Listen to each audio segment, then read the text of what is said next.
তিনজনের নিকট কখনো গোপন কথা বলিও না। 1. স্ত্রীলোক। 2. জ্ঞানহীন মূর্খ। 3. শত্রু।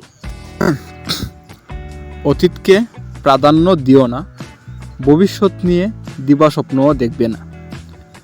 তার চেয়ে বরং বর্তমান মুহূর্ত নিয়ে ভাবো।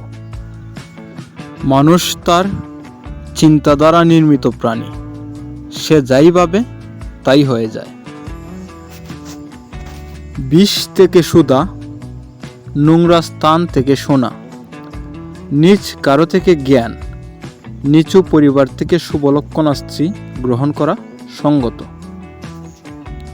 সবসময়ই অপর ব্যক্তিকে তার নিজের শ্রেষ্ঠত্ব উপলব্ধি করার সুযোগ দিন। নারী জগতে বিশৃঙ্খলা ও ভাঙনের সর্বশ্রেষ্ঠ উৎস।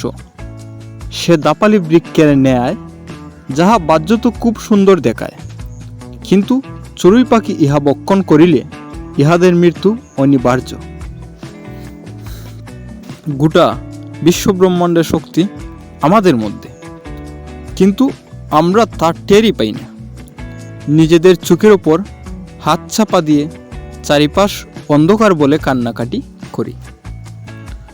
কপালের যে কানটায় বসন্তের দাগ ছিল, সবাই চোখ পিরিয়ে নিত ঘেন্নায়, সে কানটায় চুমুকে বুঝিয়ে দিতে হয় ভালোবাসা জিনিসটা সবার জন্য আসেনি।